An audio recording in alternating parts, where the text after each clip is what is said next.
Bismillahirrahmanirrahim. Assalamu alaikum everyone. This is me Anmol Zahra and welcome back to my channel. This is आज की जो video है वो एक न्यू चैप्टर के ऊपर है, किंगडम प्लांटी के ऊपर। ठीक हो गया। लास्ट टाइम हमने क्या बोला था? लास्ट टाइम हमने जो है वो चैप्टर नंबर 6 किंगडम प्रोकैरियोटिक को कंप्लीट किया था एंड उसके एक्सरसाइज के एमसीक्यूज भी हमने सॉल्व किए थे। आज जो है हम लोग किंगडम प्लांटी के बारे में पढ़ेंगे। Chapter number 7 and 8 after that जो है हम लोग करेंगे कवर। सबसे पहले ये जो लेक्चर मैं अपलोड कर रही हूँ ये किसी फ्रेंड्स की रिक्वेस्ट की वजह से कर रही हूँ। उन्होंने कहा कि किंगडम प्लांटी एंड एनिमल्स के जो चैप्टर्स हैं वो काफ़ी डिफ़िकल्ट, बहुत स्टूडेंट ऐसे हैं जिनको डिफ़िकल्ट लगते हैं क्योंकि ये जो चैप्टर्स हैं इनमें ज़्यादा मेमोराइजिंग थिंग्स हैं और समझने वाली बातें जो है वो कम है और जो समझने वाली बातें भी हैं वो भी ट्रिकी हैं काफ़ी। तो इस वजह से जो है ये लेक्चर में अपलोड कर रही हूँ। किंगडम प्लांटी से स्टार्ट कर रही हूँ। किंगडम प्लांटी को स्टार्ट करने से पहले मुझे किसी ने कहा कि हाउ टू मेमोराइज इट, इसका तरीका मैं बताऊँ। तो किंगडम प्लांटी बेसिकली ये चैप्टर ऐसा चैप्टर है जो कि रटाई चैप्टर है, यानी इसमें मेमोराइजिंग चीज़ें जो हैं वो बहुत ज़्यादा है। प्लांट्स के नाम वगैरह याद करने हैं और इनकी जो स्पीशीज़ वगैरह हैं इनको भी याद करना होता है। और उसके अलावा जो है इनमें जो बेसिक कॉन्सेप्ट हैं वो भी काफ़ी ट्रिकी कॉन्सेप्ट है कि किस तरह के प्लांट जो है वो इवॉल्व हुए और ये सारी चीज़ें इनकी अडाप्शंस वगैरह जो है ये मौजूद है। तो इस लेक्चर को स्टार्ट करने से पहले मैं आप लोगों को इसका तरीका बता दूं कि इस चैप्टर को कवर किस तरह से करना है। अब जस्ट लाइक किंगडम प्लांटी वो चैप्टर है जिसके, अब प्लांटिंग का मतलब यही है कि प्लांट के बारे में, तो ये चैप्टर पूरा का पूरा जो है वो प्लांट्स के ऊपर दिया हुआ है। ठीक है।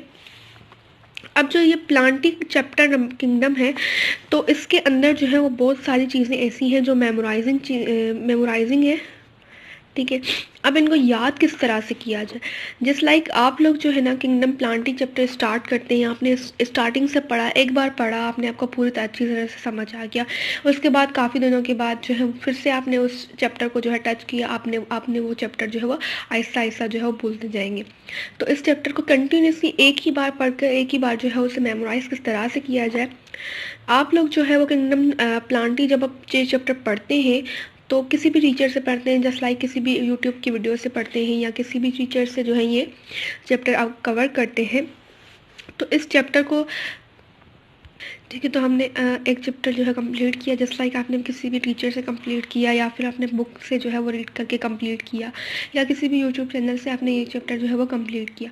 तो एक बार आपने पढ़ा, फिर आपको याद हो गया, लेकिन दोबारा जब आपने उस चीज़ को मेमोराइज़ करने की कोशिश की तो वो आप भूल गए। तो इसको मेमोराइज़ करने का तरीका ये है कि आप लोग जो भी पढ़ रहे हो उसको सिंप्लीफाई कर दो इनटू नोट्स, अपने नोट्स बनाओ। हैंड मेडेड नोट्स जो होते हैं वो बहुत ही ज़्यादा यूज़फुल होते हैं। हैंड मेडेड नोट्स, ठीक है। अब ये हैंड मेड नोट्स जो है वो टाइम कंज्यूमिंग नहीं होते। अब इसका मतलब ये नहीं है कि आप लोग जो है वो पूरा चैप्टर जो है वो अपने फॉर्म अपने जो है वो राइटिंग में पूरा चैप्टर जो है वो कॉपी पे उतार दो या पेजेस पे उतार दो। इस हैंड मेड नोट्स का मतलब यही होता है कि जो मेन पॉइंट्स जो कि आपने समझे, जस्ट लाइक आपने किसी भी यूट्यूब चैनल से या फिर जो है किसी भी लेक्चर से आपने ये जो है ना चैप्टर का एक टॉपिक कवर किया। अब जब आपने वो चैप्टर का टॉपिक कवर किया तो कवर करने के बाद जो है आपने एक बार क्या करना है, एक बार रीड करना है उसे बुक से अच्छी तरह से। जब आप एक बार जो है वो उसे रीड करेंगे बुक से अच्छी तरह से, देन जब आपने रीड कर दिया आपने बुक बंद कर देना है। बुक बंद करके आपने जो भी पढ़ा है उससे अपने ही माइंड में जो है वो रिसाइकल करने की कोशिश करनी है। ठीक है, रिसाइकलिंग की कोशिश करनी है और मेमोराइज़ करने की, रीमेमोराइज़ करने की कोशिश करनी है कि आपने अभी जो पढ़ा है वो क्या क्या पढ़ा है। उसके बाद आपने एक पेज उठाना है, कॉपी उठाना है, उसमें बुलेट की फॉर्म में यानी एरोज़ की फॉर्म में या बुलेट की फॉर्म में जो भी आपने पढ़ा है उसकी मेन पॉइंट्स, जस्ट लाइक मैंने किंगडम प्लांटी में प्लांट्स के बारे में पढ़ा है यानी प्लांट की डेफिनेशन के बारे में पढ़ा है। ठीक है, तो मैं क्या करूँगी, मैंने प्लांट की पूरी डेफिनेशन पढ़ी कि प्लांट जो है वो क्या होते हैं। प्लांट मल्टीसेलुलर होते हैं, ऑटोट्रॉफिक होते हैं, क्लोरोफिलस होते हैं, इसके अंदर क्लोरोफिल ए इज नेसेसरी होता है। उसके अलावा उसकी करेक्टरिस्टिक की ये फोटोसिंथेसिस वगैरह करते हैं। ठीक है, तो मैंने क्या किया, ये पूरी जो डेफिनेशन पढ़ दी। अब मैंने बुक बंद कर दिया। देन मैंने क्या किया, मैंने जो है वो एक पेज एंड कॉपी उठाई, मैंने लिखा कि प्लांट्स। ठीक है, प्लांट्स के मैंने बेसिक करेक्टर लिखने, मैंने लिखा कि प्लांट जो है वो ऑटोट्रॉफ होता है, ऑटोट्रॉफिक होता है। ठीक है, उसके अलावा जो है प्लांट जो है वो मल्टी सेल्यूलर होता है।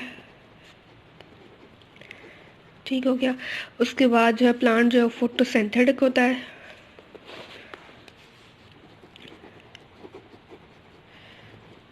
ठीक हो गया। उसके अलावा प्लांट जो होते हैं वो अल्टरनेशन ऑफ जनरेशन करता है।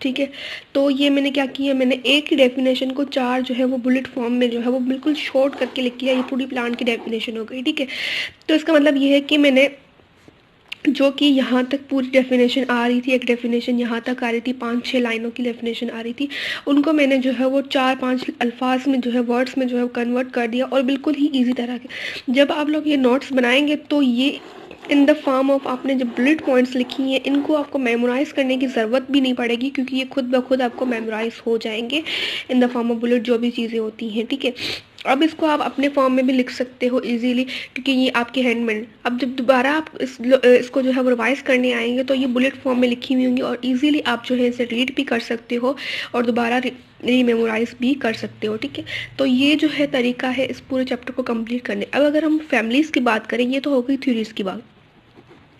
फैमिलीज़ की बात करें तो फैमिलीज़ में जो है आपने इसी तरह से लिखने हैं, जस्ट लाइक फैमिली रोज़े का है। रोज़े का फैमिली जो है उसमें अपने करेक्टर्स याद करने, उसकी सबसे पहले स्पीशी लिखनी है कि कितनी स्पीशी है। ठीक है, उसके बाद जो है आपने उसका बेसिक करेक्टर लिखना है जो कि बहुत ही ज़्यादा इंपॉर्टेंट है उसके अंदर। उसके बाद जो है आपने उसका 1-2 एग्जाम्पल लिख लेने हैं। ठीक है, एंड उसके अलावा कहाँ पर जो है वो मौजूद होते हैं या किस तरह किस जगह से जो है वो मिलते हैं, कहाँ से मिलते हैं, उन 2 चीज़ों के नाम लिख लेने हैं आपने। ठीक है, ये मतलब 4-5 चीज़ें आपने रोज़े का के बारे में लिख ली। ये बहुत ही सिंप्लीफाई, अब बोर्ड के एग्ज़ाम के लिए ये जो है वो पूरा एक नोट बन जाएगा आपके लिए। और अगर आप एनएमडीके की तैयारी कर रहे हैं, ठीक है, तो उसके लिए भी आपको ये इजीली मेमोराइज हो जाएंगे। ठीक है, तो ये तरीका है इस चैप्टर को पढ़ने के लिए कि आप सिंप्लीफाई यही है कि इस वीडियो का कि आपने 1/3 नोट्स बना लिए। उस नोट्स की जब आप हैंड मेडेड 1/3 नोट्स बनाएंगे in the form of bullet form के, तो वो चीज़ें सारी आपको ईजिली मेमोराइज हो जाएंगी।